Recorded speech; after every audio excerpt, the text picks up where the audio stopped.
Salut Clément, et je te souhaite la bienvenue dans ce premier podcast de Nom d'un Salut. pipeline.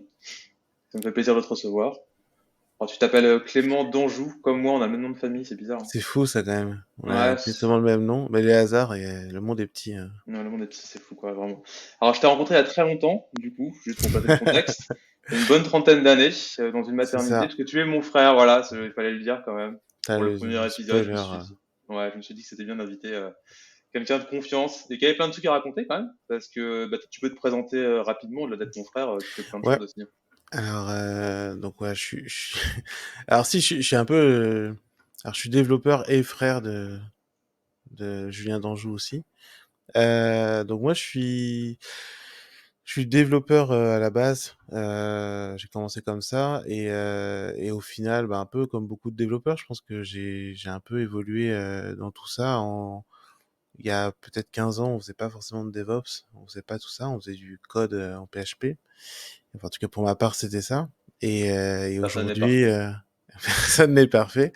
Et aujourd'hui, bah, je fais du développement un peu dans plein de langages et notamment du DevOps. J'étais amené à en faire pas mal parce que le métier a vachement évolué en fait. Et du coup, aujourd'hui, je fais un peu des deux. Et sur mon parcours, pour résumer, j'ai travaillé beaucoup dans le front-end il y a 15 ans, qui était de faire du PHP, pour faire du front-end qui consistait à faire du React.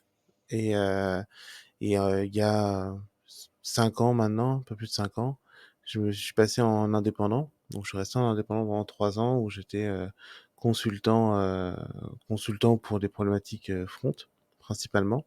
Et depuis 3 ans maintenant, je suis repassé en CDI chez Zama, où je travaille sur bah, des problématiques front, back et des sujets autour de la blockchain.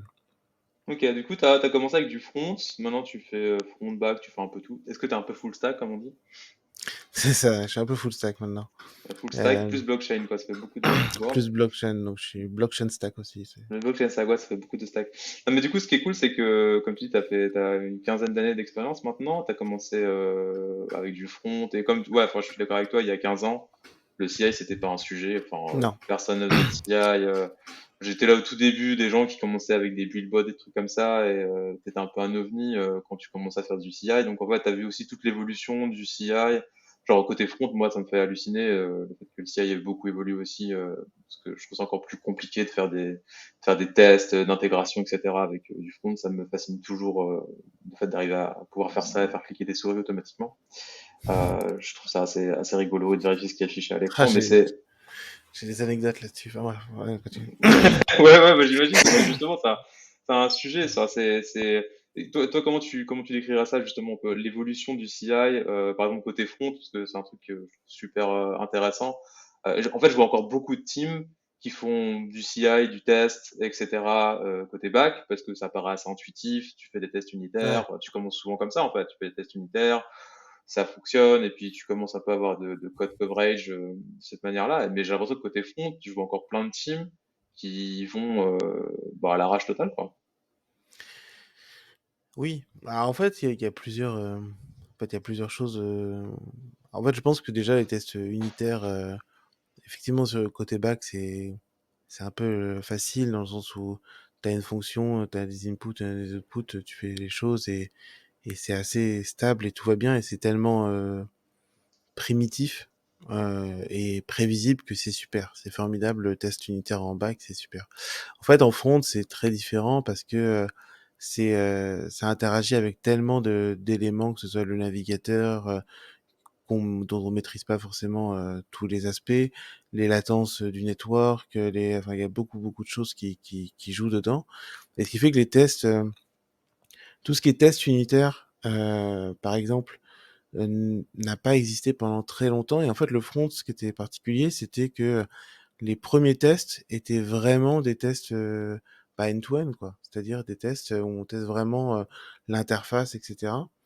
Et ça, en fait, la nature, on va dire, imprévisible fait que bah, ça a mis du temps à être adopté par les développeurs front parce que c'est extrêmement frustrant en fait de run un test et il marche une fois sur deux parce que la connexion était pas bonne, parce que la DB était pas dispo, parce que le site externe dont on dépend est mort, etc. Ou un JavaScript qu'on inclut dans une page.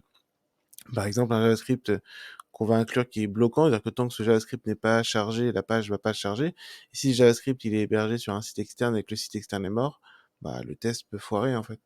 Donc des genres de choses qui sont donc c'est beaucoup plus compliqué à tester de façon et beaucoup plus frustrant à tester. Donc du coup donc je pense que le front a évolué plus lentement que le back sur ces sujets-là, mais c'est vrai qu'aujourd'hui il y a de plus en plus d'outils et ça s'améliore de plus en plus quoi. Ouais, je vois tout ce que tu veux dire. En fait, ce que je trouve facile quand tu fais des tests unitaires ou sur du bac, etc., c'est que si les développeurs sont bons, ils font du code qui est assez proche du code fonctionnel. Donc, tu as des fonctions qui peuvent être pures ou comme tu dis, en fait, pour un input donné, tu as une output donnée. Et si t'as pas de side effect, t'as pas d'effet de bord, t'as pas de modification dans ce que tu donnes en argument, etc., bah, du coup, t'as pas de problème. Mais en fait, ouais, le front, c'est complètement pas ça, quoi. Si t'as forcément des effets de bord, c'est que tu cliques sur un bouton, il se passe un truc de l'autre côté, c'est pas, je modifie le bouton et t'as tellement de trucs externes souvent parce que t'as du back, de la base de données, du réseau, etc. Le réseau, genre, c'est le pire, en fait. T'as forcément quelqu'un qui va marcher sur le câble à un moment ou à un donné, à un moment ou à un autre. C'est, qu'en fait, c'est foutu d'avance, tu sais que ça va être la galère totale, quoi. Du coup, tu dis que les outils ont évolué, c'est vrai que, enfin, moi, je connais pas trop ces outils-là, c'est pas mon domaine de prédilection. Mais je sais qu'il y a des choses comme Cypress, ce genre Mm. d'outils maintenant qui existent et qui n'existeront pas il y a 10-15 ans. C'est quoi pour toi, là, tu as vu l'évolution en fait de où on part, où est-ce qu'on est aujourd'hui et peut-être même où est-ce qu'on va demain en fait dans ce genre de truc. Ouais, je pense que en fait déjà pendant très longtemps ça a été Selenium qui a été le, le, le maître étalon pour les tests fonctionnels, on va dire.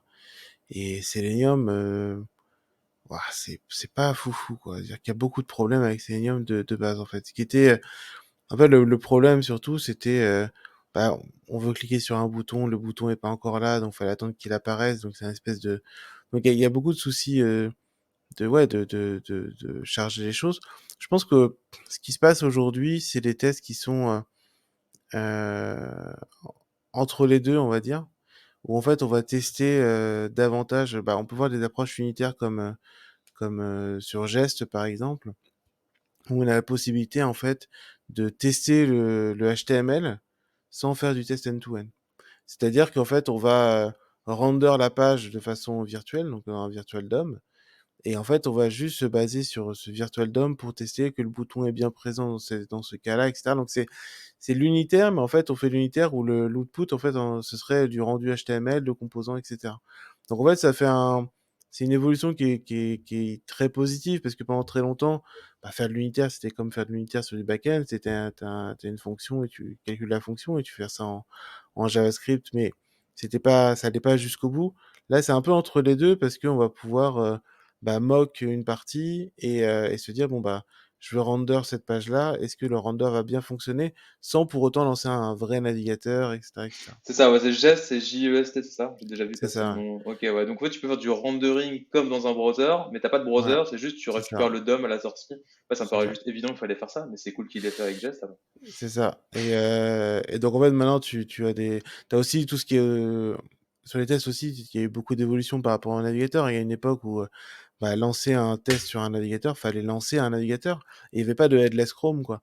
Donc en fait, il fallait vraiment lancer Ce que un. j'allais dire, est-ce que des toolings comme Node, par exemple, qui n'existaient pas non plus il y a 15 ans, qui sont en Ouais. fait le moteur JS qui était finalement sorti du browser et qui est devenu bah, du coup un moteur à part entière, on peut même faire du back-end avec, du Mm. coup, il y a des gens qui font du back-end en Node et en JavaScript, ce qui n'était pas possible avant. Est-ce que du coup, est-ce que Node aussi a vachement aidé, j'imagine, ce genre de développement? Bah, je pense que c'est avec l'arrivée de Node que ça a poussé beaucoup les choses parce que ça a permis derrière d'avoir un moyen d'avoir du tooling en fait parce que sinon il n'y avait pas de package manager sur JS et alors après il y a eu Bowser au début et après NPM aussi pour le front mais non non il y a beaucoup en fait l'écosystème c'est vraiment construit il y a ouais il y a peut-être que 10-15 ans en fait et avec tous ces éléments alors bon ça a été beaucoup critiqué l'écosystème JavaScript parce que c'était un peu confus et c'était très jeune sur tout ça puis c'est un langage aussi qui est pas un langage, enfin, qui est un langage de scripting à la base, donc qui a pas eu la meilleure, enfin, qui part de loin, on va dire. Mais au final, aujourd'hui, bah, on voit l'évolution. C'est-à-dire qu'aujourd'hui, il y a énormément de tooling et les problèmes qu'on avait il y a 15 ans existent quasiment plus et évoluent vraiment vraiment dans le bon sens, quoi. Donc, et le deuxième point où l'évolution, du coup, et c'est normal, c'est que vu qu'il y a ce tooling, il y a une évolution des mentalités.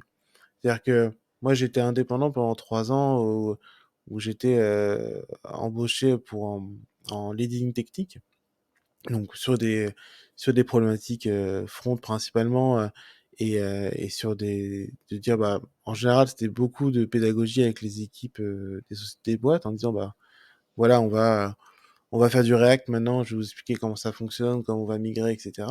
Mais il y avait aussi une partie d'évangélisme sur la partie CI, en disant bah, c'est quoi une CI, c'est quoi du CD, pourquoi il faut faire des tests, pourquoi faire tout ça. Et en fait, quand il y a les outils pour et que les gens rencontrent beaucoup moins de frustration parce que à chaque fois qu'il y a un run de CI, ça marche. Il n'y a pas des trucs où ça marche une fois sur deux. Bah, c'est beaucoup plus simple en fait d'avoir une adoption en fait. Et les gens ils voient vraiment un intérêt et ils voient vraiment un, enfin, un intérêt et puis une phase, enfin, ils accrochent au truc et ça devient dans les habitudes, quoi. Ce qui n'était Ouais, pas possible il y a 10 ans. pour toi, le tooling a aidé par rapport à ça, en fait, à faire l'adoption du CI dans les équipes de front, Ah, mais l'évolution du carrément. tooling. Et aujourd'hui, même si tu es plus effectivement à 100% chez Zama et tu as plus ce rôle de consultant où tu pouvais papillonner à droite à gauche, mais par la communauté que tu fréquentes, de front, des techs, etc., est-ce que tu vois encore beaucoup de gens et d'équipes qui sont entre guillemets réfractaires ou des gens qui font pas ça. Et je pense qu'il y a encore des gens qui n'ont pas de CI, surtout sur la partie front, mais ou très peu ou mal développé. Mais ton sentiment, je pense qu'on y va tous en fait petit à petit. Bah, genre même nous chez Mergify, on n'avait pas de test, on n'avait pas de développeur front-end il y a 2 ans, donc on n'avait pas de test, tout était un peu fait à l'arrache. Et depuis Hmm. on a un dev qui est arrivé, le premier truc qu'il a fait, c'est installer Cypress et faire des tests partout parce que bah, il voulait pas continuer à développer sans ça. On peut pas lui en vouloir. Et c'est top parce que du coup, bah, la qualité s'est grandement améliorée. Donc, je pense que tout le monde y va petit à petit. Mais est-ce que du coup, le tooling aujourd'hui, il fait en sorte qu'il y ait zéro frustration? Et est-ce qu'il y a encore des choses à améliorer? En fait, c'est quoi demain?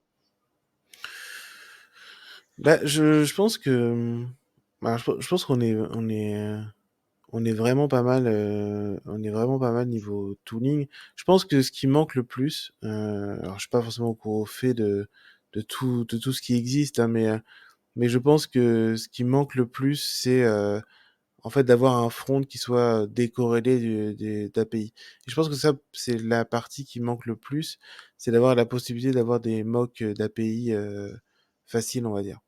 Parce C'est-à-dire, qu'aujourd'hui, toi, par exemple, tes tests front, si t'en fais, tu les fais sur un vrai backend API qui tourne, ou tu fais comme où t'as un serveur fake, ou t'as pas de serveur du tout, et t'as des fichiers JSON qui représentent des calls d'API, alors, comment tu fais?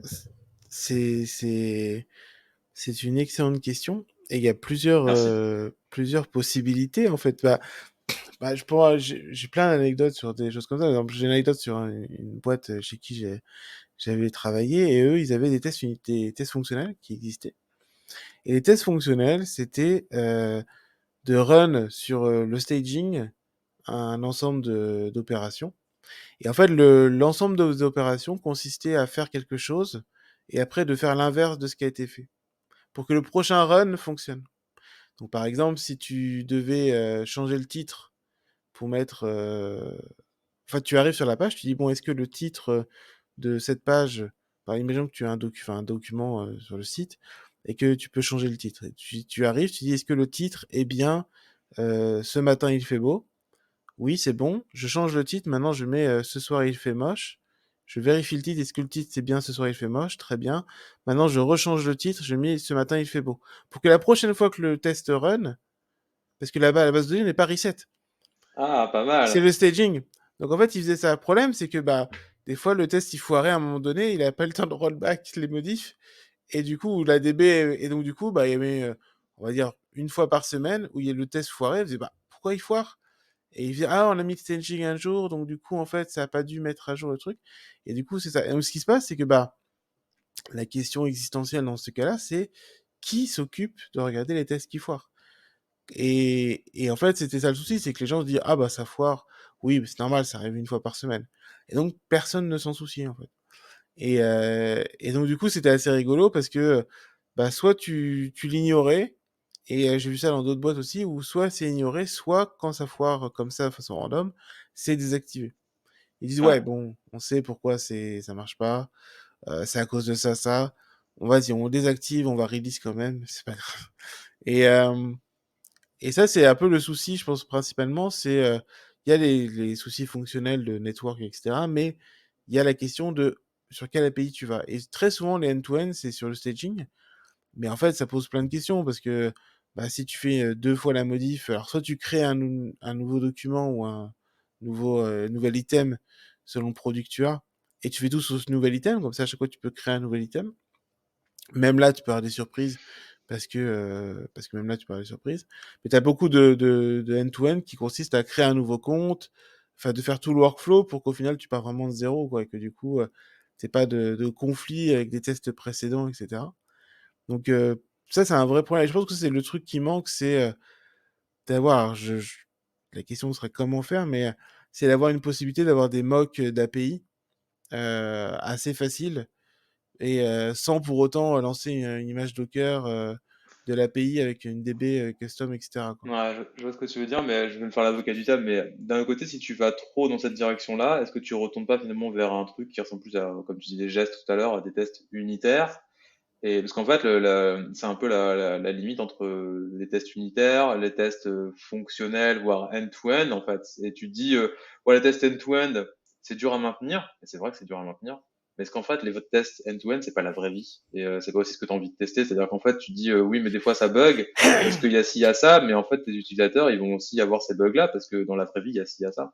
Est-ce que tu dois pas finalement avoir du code et être résistant au genre de problématiques sans essayer tout en tant que développeur de t'isoler de ça et de se dire non mais en fait moi ce problème-là ça m'intéresse pas, je veux juste être dans mon petit bocal à moi avec mon truc isolé, comme tu dis, pas lancer tout le back-end, le machin que je maîtrise pas trop et que des fois il y a des problèmes de réseau et ça me saoule parce que ça m'empêche de merger. Ah évidemment la vie est faite de compromis, hein, donc je dis pas que c'est pas non plus une bonne solution de s'isoler, mais comment Je, on fait? suis- je- En fait, je pense que pour moi, tu as grosso modo trois choses que tu veux tester.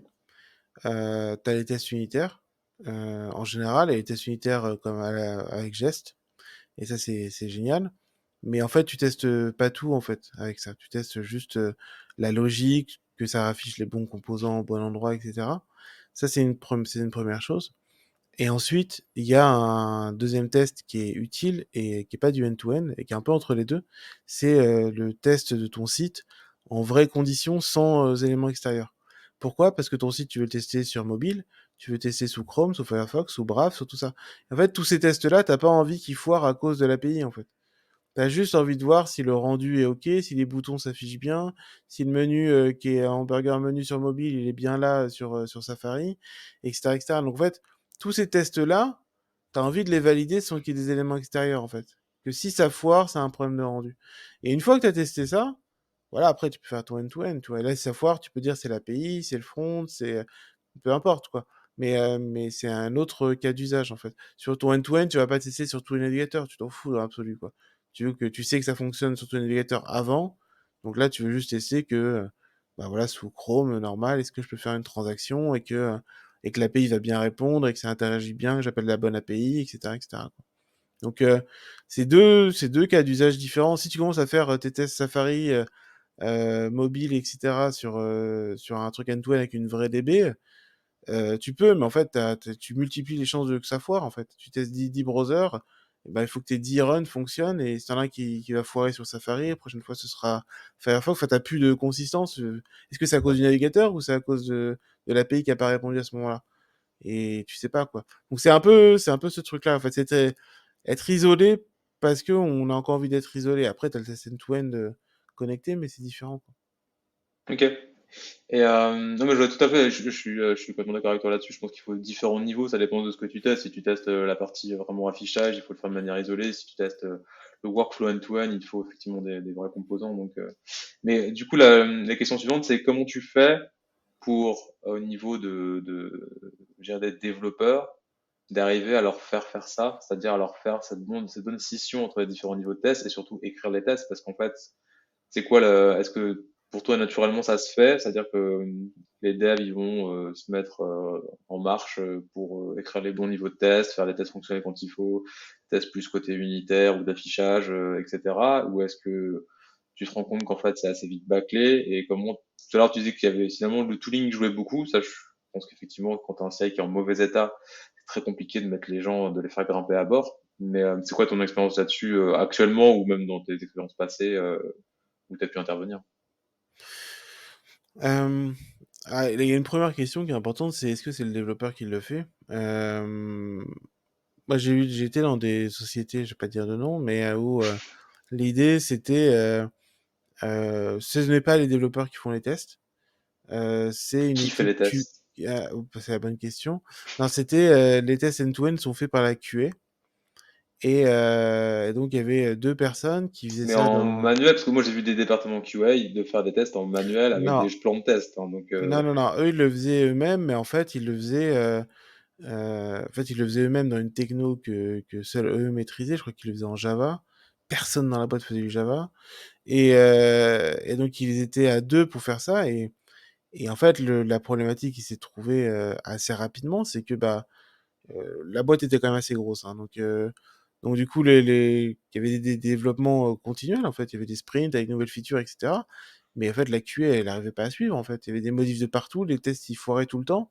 Mais en fait, elle était quasiment pas au courant des choses. Et puis, elle avait trop de modifs à faire par-ci, par-là. Enfin, trop de choses, quoi. Et donc, bon, ça a été un peu. Bah, évidemment, les tests ont été jetés à la poubelle rapidement parce qu'au final, ils cassaient tout le temps. Donc, au final, bah, les maintenir devenait ingérable. parce que du Et coup tu donc, maintiens, enfin dans l'idée, c'est-à-dire que quand tu relises des trucs, il n'y a pas les tests qui tournent, parce que du coup non. tu peux pas faire tourner les tests dans le ciel, enfin tu les fais tourner après, enfin tu merges ton Ah code oui, et après les tu tests, fais. ils faisaient, en fait, la QA faisait des tests. En fait, c'était rigolo parce qu'ils faisaient des tests. Et puis, si ça foirait, bah, ils modifiaient les tests pour que ça passe. En fait, ils savaient pas trop si vraiment c'était Mais tu normal sais pas ce que. que tu testes. Ouais, c'est ça, tu sais pas ce que tu testes. Les Tu tests, c'est dis, censé ah être des tiens, specs en fait. Si tu, même voilà, si tu fais pas le bouton est du. bleu maintenant. Est-ce que c'est normal? Bon, on va dire que c'est normal, je vais corriger pour que ça passe. Donc, du coup, ça n'avait pas de sens quand tu genre, bah, C'est le ça contrat marche du pas. test driven development en fait, c'est que tu écris des tests au hasard pour valider à un instant T, mais tu sais pas ce que tu valides en fait. Voilà, Ça a tu sais pas changé. si, voilà, est-ce que c'est bon ou pas? Bah, tu valides ce qui est en l'état. Donc, ça n'avait pas de sens. Donc, oui, mais c'est une vraie question parce qu'il y a des boîtes qui fonctionnent comme ça. Alors, bon, peut-être qu'il y en a d'autres qui fonctionnent, qui peuvent arriver à fonctionner comme ça correctement avec une bonne communication entre les features et tout Ouais. ça. Mais, euh, mais donc, moi, personnellement, je pense qu'il faut que ce soit fait par les développeurs parce que je pense que c'est eux qui sont à même de savoir les changements et les évolutions qu'ils ont eu et qu'est-ce qui doit être testé. Ça, c'est ce que je pense. Et aussi pour, bah, parce que en fait, quand tu crées un produit et que tu engages une armée de développeurs pour faire ce produit, je pense que prendre des gens à part pour faire de la QA et du test end-to-end, bah, en fait, à un moment donné, ça scale pas, quoi. Enfin, où t'as QA, tu vas prendre une armée de développeurs pour faire juste de la QA, et puis avec la communication, etc. Enfin, c'est pas forcément le plus simple. Donc, je pense que le mieux, c'est de le faire ça, et après, bah, heureusement, il y a les outils. Enfin, je pense que si tu fais du front et ça concerne le front, bah il y a les outils en JavaScript. Et donc, si tu prends des développeurs front, ils vont faire du JavaScript, donc ils devraient pouvoir s'en sortir. Ils sont pas obligés de faire du Java. Donc du coup, il n'y a pas de raison de le faire après, de pas le faire, pardon. Mais après, le souci, il est surtout sur la partie, bah, ouais, évangéliser les gens en disant bah c'est pareil que c'est pas pire que les tests unitaires quoi, c'est dire aux gens bah oui, il faut faire des tests en fait. Il faut faire des tests unitaires et il faut faire des tests fonctionnels aussi et dire ça. Mais le deuxième point qui est important et là c'est peut-être où la QA est importante aussi, c'est les plans de test quoi. C'est dire bah c'est bien que les développeurs s'en occupent et les codent, mais en fait, il faut quand même avoir une logique de qu'est-ce que tu testes, qu'est-ce qui est important, quels sont les use cases qui vont foirer parce que problème des développeurs, c'est qu'on est toujours un peu biaisé en se disant je vais tester lesquels les plus normaux, mais les edge cases, tu vas pas forcément les tester. C'est là où l'expertise d'un QA est hyper importante parce qu'il va pouvoir te dire bah non, en fait, là, oui, ça marche ton truc de base, mais ce cas-là, ce cas-là, ce cas-là, faut les tester. Unitairement, déjà, c'est intéressant, mais aussi end-to-end. Et c'est là où le QA peut être intéressant de venir plus en expertise, de dire voilà tous les scénarios qu'il faut écrire et avec bah, un utilisateur qui est de tel type, un utilisateur qui est de tel type, etc., etc. quoi. Est-ce que le produit, si tu as un product owner dans ta team ou dans ta boîte, etc., est-ce que le produit est aussi responsable de ça? Parce qu'en fait, je me pose la question, dans ce que tu décris des scénarios, est-ce que tu penses que les QA, c'est peut-être un niveau un petit peu plus bas, mais est-ce que voilà, un responsable de produit qui définit comment ça doit fonctionner est pas aussi en mesure d'aider sur cette partie-là? Enfin, d'aider sûrement, mais est-ce qu'il a une responsabilité aussi à ton sens là-dessus? Totalement. Enfin, pour moi, la QA, c'est lié au produit, hein. En fait, déjà un QA va être très très lié au cas d'usage des utilisateurs. C'est-à-dire que font les utilisateurs sur le site, qu'est-ce qu'ils veulent faire, comment ils veulent faire, et clairement, c'est lié au produit. Alors, est-ce que c'est le product manager qui fait ça directement pour une startup, ou est-ce que dans une équipe plus grosse, c'est un poste dédié? Ça dépend, mais oui, clairement, c'est du produit. Enfin, pour moi, la QA, c'est clairement ça, quoi. C'est clairement ça. C'est de connaître le produit suffisamment pour savoir quels sont enfin, que ce soit de tester le tunnel d'achat, tous les cas, etc., de tunnel d'achat, si c'est sur un Ouais. site, enfin, tous les trucs, quoi. Ouais, non, ça me paraît logique. Mais du coup, et du coup, pour revenir plus à aujourd'hui, toi, ce que tu fais chez Zama, etc., comment ça se passe avec, peut-être pas avec la partie front, parce que du coup, tout à l'heure, on disait que tu étais full stack blockchain. Ça ressemble à quoi voilà, votre façon de fonctionner humainement dans les équipes? Et c'est quoi même votre tooling aujourd'hui? Sur quoi vous bossez en termes de CI, en termes de techno? Qu'est-ce que vous regardez pour le futur? D'où vous venez? Euh, alors nous, on est sur GitHub Action depuis le début. On était sur GitHub Action. Euh, et au niveau, alors bon, il y a plusieurs projets chez Zama. Moi, je suis plus sur la partie blockchain. On a sur la partie blockchain des forks de projets open source où on fait des modifications. Euh, donc là-dessus, on a une CI, on va dire classique de tests, etc. On n'a pas de déploiement, on n'a pas de CD, on a juste de la CI, mais sur des tests unitaires. Et ça, c'est à peu près partout pour tous les projets, c'est un peu ça. Là où la CI, elle devient plus compliquée aujourd'hui, et c'est une des problématiques qu'on a beaucoup aujourd'hui, c'est l'interconnexion entre les projets. En fait, aujourd'hui, au niveau de Zama Blockchain, on a un projet. Alors, pour résumer très rapidement ce qu'on peut faire chez Zama, niveau blockchain, on développe une solution pour faire du chiffrement homomorphe sur une blockchain Cosmos, pour faire simple. Aujourd'hui, c'est ça. Et en fait, la blockchain Cosmos, c'est plein de repositories qu'on doit modifier, qui sont open source. Il y a GoEthereum, qui est une EVM open source, etc. Donc tous ces projets-là, on les a forqués, modifiés, etc. Aujourd'hui, une release de FHEVM, ça consiste en fait à récupérer chacun de ces repos et de les assembler pour en faire une image Docker. Aujourd'hui, on fait beaucoup avec ça, et de release une image Docker. Pour simplifier, on va dire ça. Et en fait, on se rend compte que ce qu'on aimerait au final, c'est de faire un monorepo, quoi. C'est de se dire, on fait un monorepo où on met toutes les briques de la blockchain côte à côte. Et puis en fait, vu que tout est enfin c'est quasiment le même software au final, enfin tout est compilé ensemble, etc. Donc on prendrait tout ça, et on mettrait dans l'image Docker et on release, quoi. Le problème, c'est que GoEthereum, c'est un fork. Donc en fait, on n'a pas envie de le bouger dans un monorepo parce que si on veut rebase, etc., ça va être l'enfer. Et puis il y a des autres projets aussi, c'est que des forks.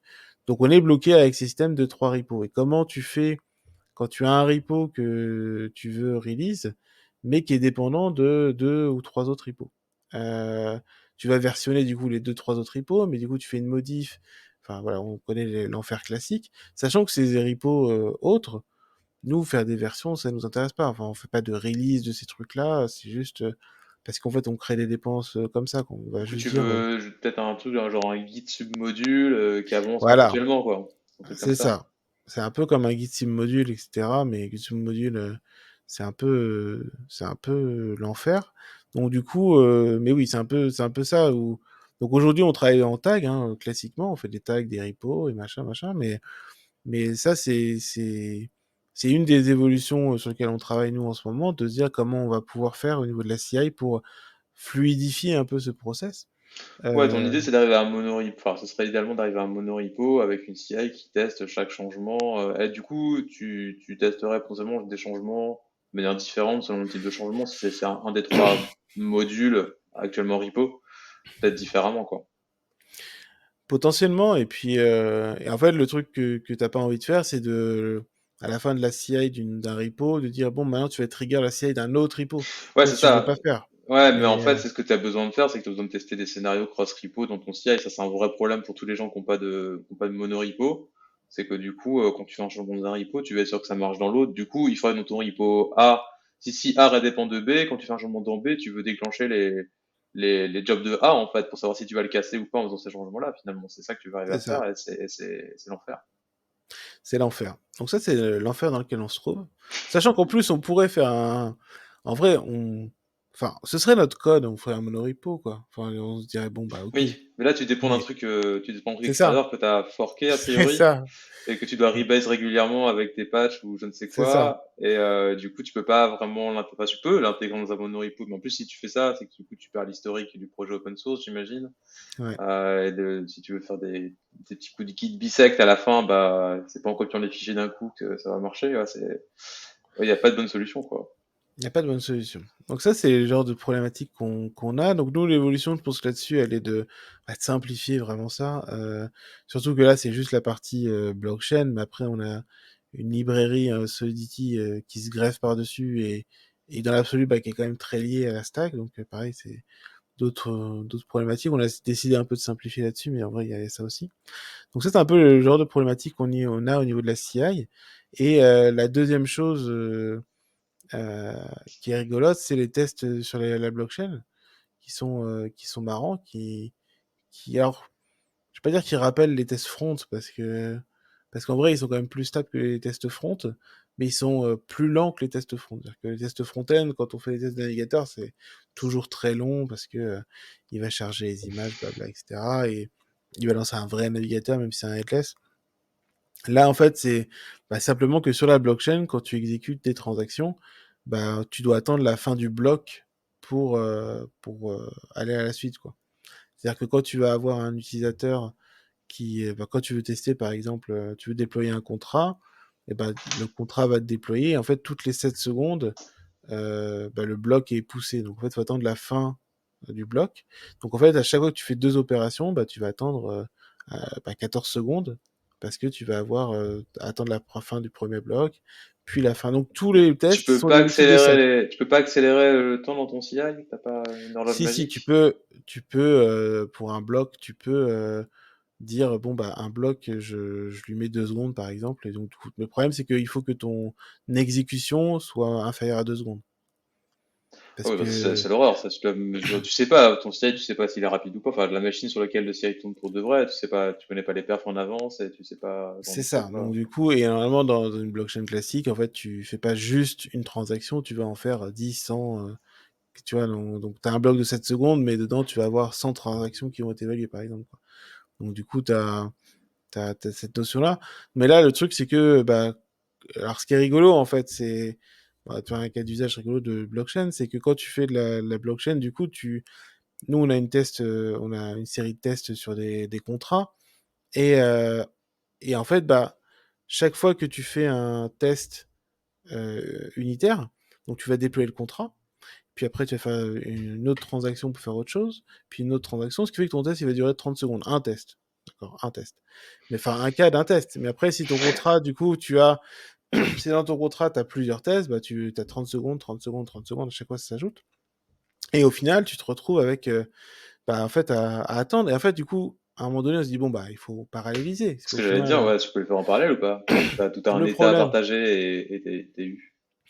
le souci qu'on a eu assez rapidement, c'est que nous, en fait, on set up 4 comptes de base, en fait, Donc, il y a quatre clés qui sont générées. Alors, juste pour un truc, la blockchain, tu fais les tests que tu fais, ils sont isolés ou t'es vraiment sur une blockchain live en Non, fait? non, non, c'est isolé. C'est Non, isolé, non, ouais, c'est ok. isolé. Oui, c'est isolé. C'est isolé et donc en fait on a grosso modo quatre wallets. On a quatre wallets et en fait quand tu vas émettre une transaction, tu mets un nonce dedans et en fait du coup si tu mets une transaction et que tu as l'autre test parallèle qui utilise le même compte qui fait une transaction, la blockchain va revert en disant bah vous utilisez le nonce c'est pas valide, etc. C'est pas bon quoi. Parce que du coup, elles ont pas le. Donc voilà. Donc en fait, tu peux pareil. Donc la solution qu'on a trouvée aujourd'hui, c'est de générer des wallets. Ce que j'allais Oui, dire, et donc ouais. alors C'est- ouais, normal. Le problème, c'est que si tu génères des wallets, bah, il faut leur donner de l'argent. Donc tu as un faucet pour donner de l'argent à chaque wallet pour qu'ils puissent faire des transactions, parce que tu payes en fait Faut quand des tu fais une grosses poches transaction. pour avoir beaucoup de portefeuilles, c'est ça la solution. Exactement. Donc du coup, bon, alors, du coup, en fait, tu dois générer les quatre wallets, ça y a pas de souci. Et après, derrière, faut que pour les 4 wallets, à chaque fois, tu demandes de l'argent. Et comment tu demandes de l'argent? Bah, tu vas faire une transaction. Donc, c'est un faucet, etc., qui te permet d'avoir de l'argent. Donc, tu vas avoir pour chaque test, à chaque fois, une, deux, trois ou quatre transactions qui va dire bah, donne de l'argent à ce wallet, donne de l'argent à ce wallet, donne de l'argent. Donc, tu as ça de base. Mais au final, quand tu fais ça, on est passé de 23 minutes de test à 7 minutes en faisant de la parallélisation. Pas Parce, mal. Mais parce que est-ce du que là, tu viens coup, pas d'inventer un projet open source, un produit à part entière de setup de test, de framework de test pour la crypto? je sais pas si j'ai inventé ça, mais je pense que je sais pas comment font les gens autrement. J'ai assez peu d'expérience sur ça, mais après, je sais pas. Je sais pas comment ils font d'habitude dans les projets blockchain. Je pense que ils font tout en séquentiel. Ils testent peut-être moins de choses que nous, donc ils se disent ça dure moins longtemps. Ça, par Mais contre, je pense qu'effectivement, que la réponse est souvent les gens testent moins. C'est un peu le problème souvent, c'est que j'ai un peu l'impression que c'est ça, c'est que quand c'est bien compliqué, est-ce que tout le monde va aussi loin que ce que vous avez fait là en termes de setup, ce qui est super smart et effectivement la bonne solution, c'est que tu déroules le problème jusqu'à le résoudre de A à Z en te disant bah voilà maintenant c'est bon, je peux faire exactement ce que je veux, faire ton même test en parallèle, ça me bloque pas, c'est rapide, passer de 23 à 7 minutes. 7 minutes de test, c'est bien. C'est ce qui est important quand tu fais des tests, c'est aussi la durée. Pourquoi? Parce que ça fait partie de ta feedback loop pour tes développeurs. Donc tu veux qu'elle soit le plus courte possible. Si tes développeurs doivent attendre 3 jours pour avoir les résultats des tests et savoir si leur truc marche ou pas, c'est quand même casse-pied. 7 minutes, c'est quand même un très bon résultat. Donc tu as un truc assez propre. Mais est-ce que du coup, dans beaucoup de projets, moi je pense que c'est plutôt en fait c'est juste qu'ils font pas de ce niveau de test là parce que c'est trop compliqué quoi. C'est trop de taf de faire tout ça et de le maintenir. bah, c'est ça, en fait, je pense que c'est un peu. Après, c'est très dépendant de notre stack parce que il y a un côté où ce qu'on fait, bah, genre le faucet, typiquement, demander des crédits, c'est pas forcément standardisé, mais oui, effectivement, je pense que c'est une bonne solution, mais le souci, parce que c'est pas tout paraît merveilleux. Le problème, c'est que si tu fais de la parallélisation, en fait, du coup, tu vas utiliser plusieurs threads, mais dans ta CI sur GitHub Action, t'as pas plusieurs threads, en fait. Donc, quand on run la parallélisation sur de la CI, bah, ça va pas plus vite, en fait. Ça va le même durer, en fait, au final. Bah, tu peux mettre des machines plus grosses sur GitHub Action, tu as quand même des tailles de machines avec Ouais, plus de alors c'est ça. CPU. C'est un peu la prochaine étape qu'on va faire, parce que bon, la 20 minutes, ça nous dérange pas trop que ce soit 20 minutes. C'est au moins local, sur la machine du dev, tu Oui. peux bah, aller plus vite. Mais c'est un peu, oui, la prochaine étape comme ça, c'est de voir pour gonfler des machines pour les tests, pour pouvoir vraiment faire de la parallélisation. Parce que les trucs de base, c'est monothread. Après, selon les frameworks de test, alors je sais que nous on fait ça en interne sur du PyTest par exemple, on a plusieurs milliers de tests en Python, euh, il y a un module assez cool en PyTest qui permet de splitter ces tests en groupes et de stocker leur temps. Bon, je vais pas entrer dans les détails techniques maintenant, mais grosso modo c'est possible. Et en fait, ce qu'on fait, c'est tu peux utiliser des matrices, ça s'appelle des matrices sur GitHub Action. Et en gros, tu fais des groupes de tests. Donc, si tu as 1000 tests qui durent 1 heure, tu peux découper ça en 10 et avoir 100 tests qui tournent en gros des groupes de 6 minutes, 10 groupes de 6 minutes. Et tu peux splitter comme ça tes tests sur plusieurs workers GitHub Action avec chacun un subset des tests. Alors, ça dépend des langages. Nous, on le fait avec Python et PyTest. Il y a un petit module dans PyTest qui permet de faire ça. Ça dépend peut-être Hmm. de ce que vous faites derrière, si c'est du Go ou un truc comme ça. Il y a peut-être d'autres modules. Mais c'est aussi une technique. Alors, en fait, l'avantage de ça, c'est que le parallélisme avec des threads, déjà, bon, Python, ça marche pas très bien. Les threads, au niveau performance, ça améliore pas des masses, vu que tu as toujours le global interpreter log de Python qui t'empêche en fait d'avoir des threads très efficaces encore dans les versions actuelles de Python. Peut-être que ça changera dans le futur, mais du coup, nous, notre problème de perf, c'est que bah, vu que t'as Python grosso modo qui prend qu'un CPU, t'as beau mettre des machines plus grosses, ça va pas plus vite non plus. Donc la vraie solution, c'est d'avoir plusieurs Python qui tournent sur plusieurs machines Ouais, et donc de splitter les tests. Ça marche très très bien parce qu'on a une suite de tests qui doit faire, je pense, ouais, une bonne trentaine de minutes, 40 minutes maintenant.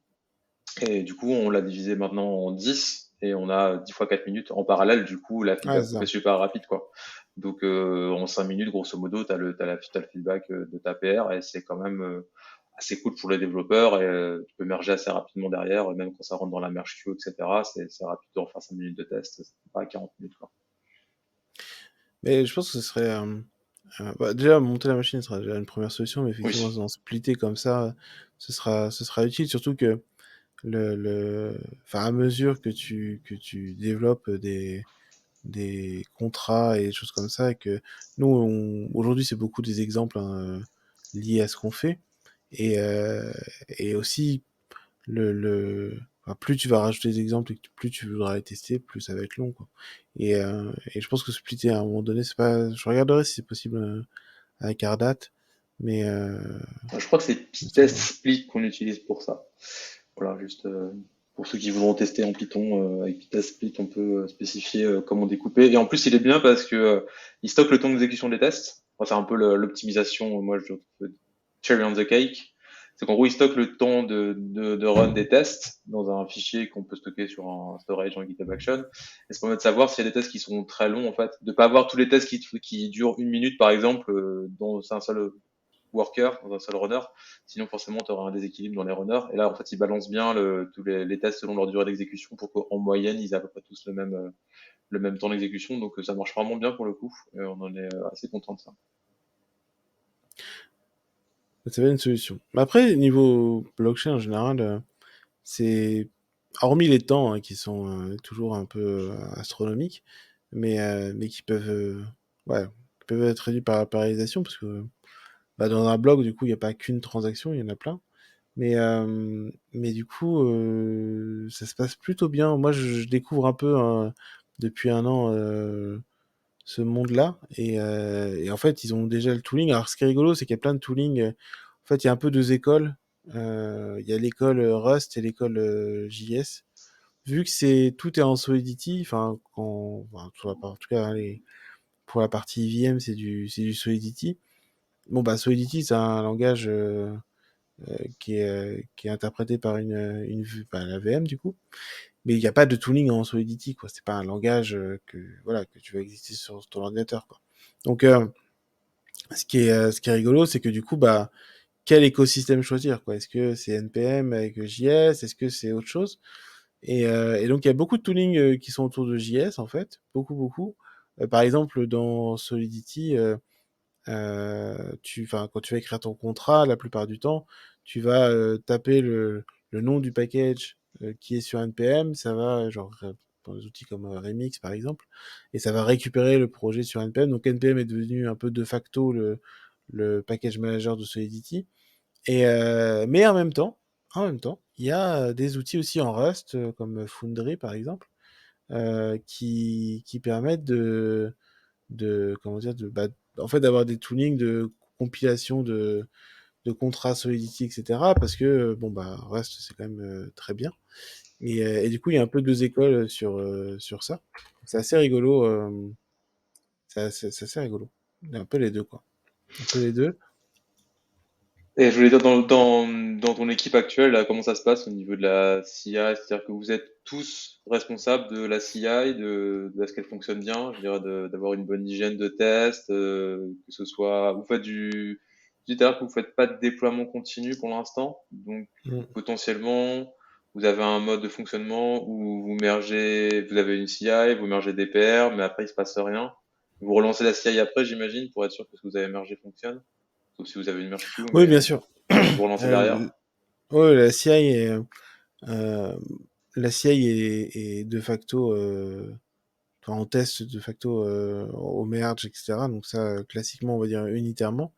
Et après, les tests, en fait, pour faire, euh, pour faire, euh, pour faire simple, on a toute la partie stack aujourd'hui blockchain qui a ses tests unitaires, etc. Et ensuite, en fait, on a la librairie. On a une librairie en Solidity. Et cette librairie, avec des contrats qui sont écrits avec, etc., c'est les tests qui durent 20 minutes. Et en fait, cela sert un peu le test end-to-end, en fait.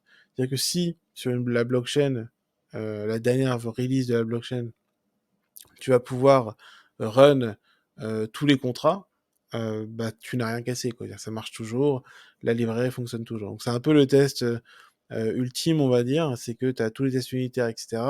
Et en fait, avant de faire une release, ce qui va se passer, c'est qu'on va on va prendre la librairie FHEVM, la librairie Solidity, les contrats qui sont associés et testés avec, et on va run tout ça dessus. Ce qui nous permet en fait d'avoir un espèce de test d'intégration de la blockchain et vérifier que bah, rien n'a été cassé, que ce que nous on a rajouté fonctionne toujours, etc. En fait, la librairie, en fait, le, faut comprendre en fait, tu as une partie blockchain avec une EVM donc pour run du code Solidity, et en fait nous, sachant qu'on rajoute des fonctionnalités à cette EVM, et ben en fait pour tester ces fonctionnalités, on a besoin de la librairie Solidity, des contrats, etc. pour tester là-dessus, pour voir que tout marche bien, etc. Donc c'est un peu un truc en deux temps. Ce qui pose aussi plein de problèmes du coup de bah, à quel moment tu releases, t'es dépendant d'autres projets, etc. Donc c'est un peu. Ouais, du coup, tu es potentiellement obligé de faire des reverts si jamais tu as un truc qui est cassé, parce que tu le vois qu'après, quand tu rentres des tests ailleurs, quoi. Potentiellement oui, et en fait alors ce qu'on essaye en tout cas de faire, c'est de faire des tests un peu en amont, mais en fait automatiser les choses, c'est un peu compliqué, quoi. Enfin il y a plein de questionnements quand tu as un produit qui est dépendant d'un autre, bah tu vas d'abord release le premier, puis après release le deuxième qui dépend. Mais mais en fait aujourd'hui nos problématiques elles vont se complexifier parce qu'il faut imaginer que tu as un produit qui est FHEVM, qui est la librairie Solidity, qui fonctionne aujourd'hui sur une stack Cosmos, mais demain qui pourra fonctionner sur une stack Avalanche, une stack Polygon. Donc tu auras 10 blockchains différentes qui utilisent tous, enfin, qu'on va développer pour faire du FHEVM dedans. Et la librairie doit fonctionner sur ces 10 stacks. Et du coup, le problème, c'est que bah, quand tu fais une nouvelle feature, imaginons que tu. Donc, nous, ce qu'on fait dans l'IVM pour faire simple, on fait du coup de la possibilité de faire du calcul sur la donnée chiffrée. Demain, tu ajoutes la possibilité de diviser par un chiffré. Très bien, tu l'as ajouté sur la stack Cosmos, mais tu l'as pas ajouté sur la stack Polygon. Du coup, bah, la librairie, tu vas l'ajouter la feature, mais la feature elle va pas marcher sur toutes les stacks, quoi. Donc, tu vas te retrouver dans une situation où ta librairie implémente une feature qui n'est pas disponible partout et c'est du Solidity. Donc tu peux pas faire du feature flag en te disant Ouais. ouais, importe la librairie, mais alors si éventuellement tu peux te dire ça si tu fais genre importe lib slash Cosmos si tu es sur une blockchain Cosmos ou lib, tu vois, avoir plusieurs builds différents, à la limite ça serait possible et de release ça dans un package, ça serait possible, mais après c'est pas fini, c'est que très bien, tu as une blockchain Cosmos, tu as une blockchain Avalanche, tu as une blockchain machin. Nous, ce qu'on développe, c'est une stack technique que après on va avoir avec des partenaires en disant bah vous voulez lancer votre blockchain basée sur Polygon, très bien, on a une version Polygon où ça marche. Et en fait le truc c'est que bah tu vas faire des mises à jour, mais en fait le délai avant que ces clients mettent à jour, ça va prendre du temps. Ils acceptent les modifications, il faut que tous les clients de la blockchain mettent à jour. Donc en fait, tu as aussi ce délai-là de dire je vais release une librairie qui va peut-être marcher sur Polygon, mais peut-être que cette blockchain-là va pas forquer la chaîne pour avoir la mise à jour. Celle-là, peut-être oui. Donc voilà, c'est un peu le truc, c'est que tu as une espèce de latence où tu as besoin d'être rétrocompatible, évidemment, parce que quand tu as un contrat qui est publié maintenant, il faut qu'il puisse marcher dans 10 ans. Donc tu dois forcément être Ça, tu le rétrocompatible. testes aussi, ce genre de scénario, du coup? Bah, tu le testes en fait parce que tu vas tester des contrats. Enfin, tes contrats, ils ne doivent pas bouger logiquement dans le temps en fait. Si à un moment donné ça marche pas et que tu dois modifier ton contrat, c'est pas possible, tu peux pas modifier le contrat. Donc, faut partir du principe que tu écris des contrats qui fonctionnent à l'instant T, et ces contrats, ils sont inscrits dans le marbre, parce que, bah, vu qu'ils ont marché un jour, potentiellement quelqu'un l'a publié, quoi. Ok. Donc en fait, tu écris des contrats que tu gardes toute ta vie dans les tests potentiellement parce qu'ils devront marcher C'est toute ta ça, vie, quoi. Donc c'est c'est ça. pas le plus compliqué ça en général. Enfin, c'est pour le code, pour les tests c'est pas compliqué. Pour le code c'est plus difficile de gérer. Souvent la rétrocompatibilité c'est un peu casse-pied. Ça te fait beaucoup de trucs de code à garder des fois pour pas envie de t'en débarrasser. C'est ça. Ça c'est la plaie des développeurs. Mais malheureusement ouais du coup vous avez vraiment le pire des cas, c'est que vous avez des contrats, des trucs inscrits dans le marbre où ça peut jamais changer, jamais revenir en arrière et on n'a pas le droit de casser tout ça. C'est ça. Et tu peux pas, et puis évidemment, enfin, toute la librairie enfin, le contrat embarque la librairie, une version de la librairie spécifique. Si c'est une version buggée, bah, ce sera la version buggée, quoi. Tu dois Donc, implémenter les bugs et les garder. C'est toujours le truc assez c'est ça. drôle. Donc, Ouais. J'aime donc beaucoup du coup, la philosophie de Linus Torvalds là-dessus, où il y a eu beaucoup de bugs depuis le début dans Linux et dans les appels, etc. Mais avec des applications qui dépendaient entièrement des appels système buggés et qui a dit bah, on corrige pas les bugs du coup parce qu'ils dépendent de ça et si on corrige les bugs ça va casser les applications et c'est inadmissible donc de traiter les API comme des contrats aussi à ce niveau-là même quand tu as des bugs là vous avez même pas le choix parce que c'est encore plus inscrit dans le marbre. Il y a pas vraiment de mise à jour de contrat, du coup, si je comprends bien dans ce genre de truc, quoi. Tu peux pas fixer les non, non, contrats, quoi. Ouais. non, non, tu peux pas mettre à jour les contrats. Donc oui, au final, tu te retrouves avec une situation où ouais, c'est particulier. C'est particulier. Et donc, toutes ces complexités, enfin, toutes ces choses-là. Alors là, nous, on est très, très tôt dans le projet. Euh, mais, euh, mais on sait déjà qu'il y a plein de questionnements qui vont se poser par rapport à ça, de comment la CI va pouvoir aider et valider que bah, tout fonctionne bien, quoi. Ça, c'est pour le côté technique et pour le côté organisationnel, comment ça se passe du coup j'ai dit tout à l'heure, tout le monde est responsable de la CI. Quand elle est cassée, qui c'est qui s'en occupe? C'est vous avez des gens dédiés à la CI, vous avez les développeurs qui se prennent tous par la main et qui y vont. Alors, on a des profils, alors, on a des personnes qui sont plus responsables que d'autres, on va dire. Il y a des gens, disons, on a tous des profils ingénieurs. Après, il y a des gens qui ont pris après à bras le corps le problème. Je pense à une personne dans l'équipe notamment qui a vraiment, vraiment pris le sujet complètement et qui s'est un peu dédié à ça parce qu'il y avait tellement de travail, de réflexion. Donc, on a beaucoup discuté, lui et moi notamment. Et lui a vraiment en fait tout le boulot. Donc, c'est un peu lui le monsieur DevOps CI dedans, même si à la base, enfin, voilà, c'est un ingénieur qui développe, quoi. Mais du coup, il est un peu là-dessus. Est-ce que ça lui plaît? Tant que ça lui plaît, il fera ça. Et puis après, il repassera peut-être sur le développement. Donc aujourd'hui, c'est un peu dans une phase où c'est un peu à la bonne volonté des gens, mais on a quelqu'un depuis quelques mois maintenant qui a une casquette beaucoup plus DevOps et qui va beaucoup plus s'en occuper. Donc en fait, l'idée c'est un peu au bon vouloir de tout le monde, on va dire. Et les rôles se sont faits un peu au fur et à mesure, quoi. Un peu au fur et à mesure. Mais je pense que c'est pas mal comme ça parce que ça permet aussi bah, que tout le monde en prenne conscience, en fait. Tout le monde en prenne conscience et que chacun bah, se sente responsable parce qu'en fait, s'il y a un truc qui casse, tu vas t'en occuper. Si il y a un workflow qui fonctionne pas bien, bah, tu peux te le prendre toi-même et c'est déjà arrivé que des développeurs se disent, bah, attends, ce truc-là, moi, il me convient pas, je vais le changer. Donc, le ownership est partagé un peu naturellement pour l'instant. Et on n'a pas de rôle à attribuer dans l'équipe, même si on a un profil qui est beaucoup plus DevOps, mais ça n'empêche pas tout le monde de s'impliquer. Puis on a tellement de repos aussi que, enfin moi par exemple, je m'occupe beaucoup du client JavaScript dessus. Bon bah la partie CI c'est moi qui m'en occupe quoi, parce que c'est moi qui travaille le plus dessus quoi.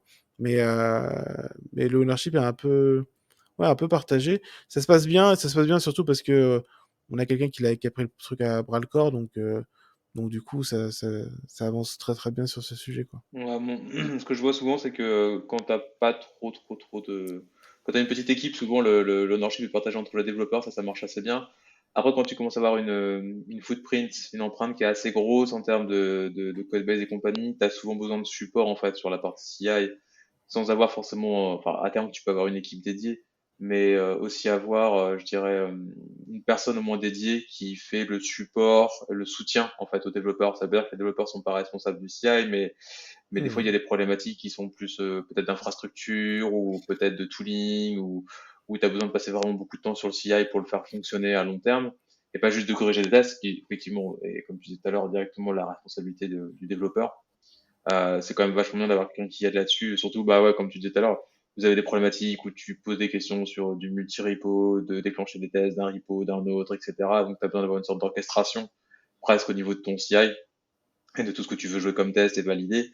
Qu'à un moment, un développeur qui est dédié à ça, qu'on peut appeler un ingénieur CI ou DevOps ou comme on veut, ça commence à avoir beaucoup de sens, quoi. Mhm. Bah, c'est un peu là aujourd'hui ce qui se passe, c'est que euh, bah, typiquement en fait là sur ces problématiques par exemple de d'avoir trois repos mais finalement t'en veux qu'un, etc., etc., et d'interdépendance, bah, on a clairement aujourd'hui des gens dans l'équipe qui se dédient quasiment qu'à ça pour résoudre le problème, pour trouver des workflows. Typiquement, de se dire bah, comment tu vas tester, est-ce que tu peux publier une image Docker temporaire et que tu puisses tester avec cette image, comment tu remontes la version, etc. Enfin, des trucs, ouais, des trucs que tu fais un peu d'industrialisation de déploiement d'images Docker, ou ce genre de choses.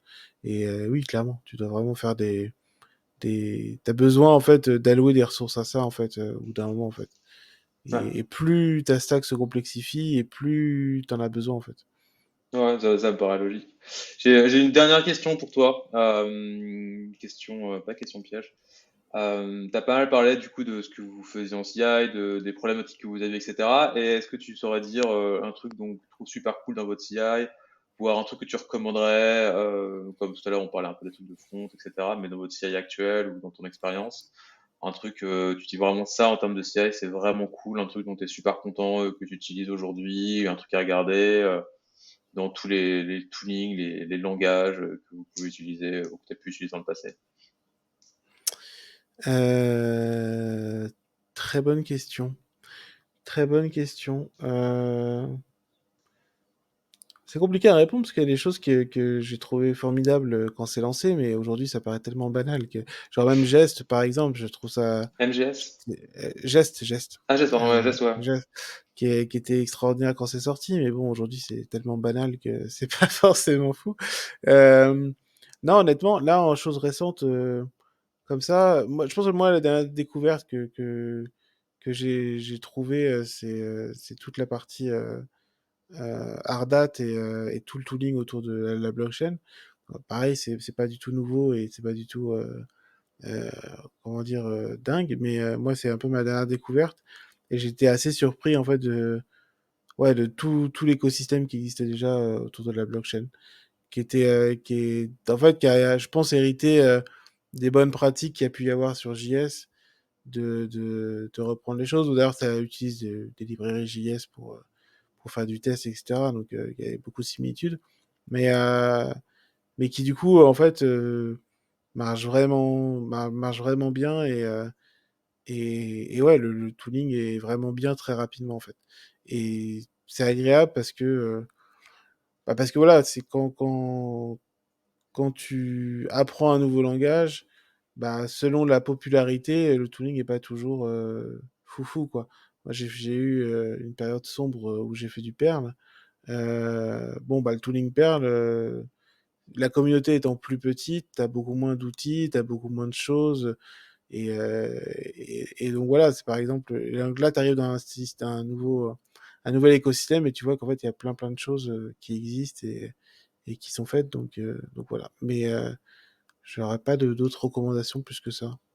Top, non mais c'est top. Je connais pas du tout non plus cet écosystème-là, donc si jamais un jour je tombe dedans, ce qui est peu probable à court terme, mais on sait jamais, ça pourrait toujours être intéressant de regarder. Bah écoute, merci beaucoup en tout cas, parce que je pense que c'était super intéressant d'avoir, on a parlé beaucoup de front et après beaucoup de blockchain, mais c'était super cool d'apprendre un peu tout ça, de voir comment ça se passe, bah, le test chez vous, de ce que tu as pu faire, etc. Donc bah merci pour ton partage, c'était vraiment très intéressant.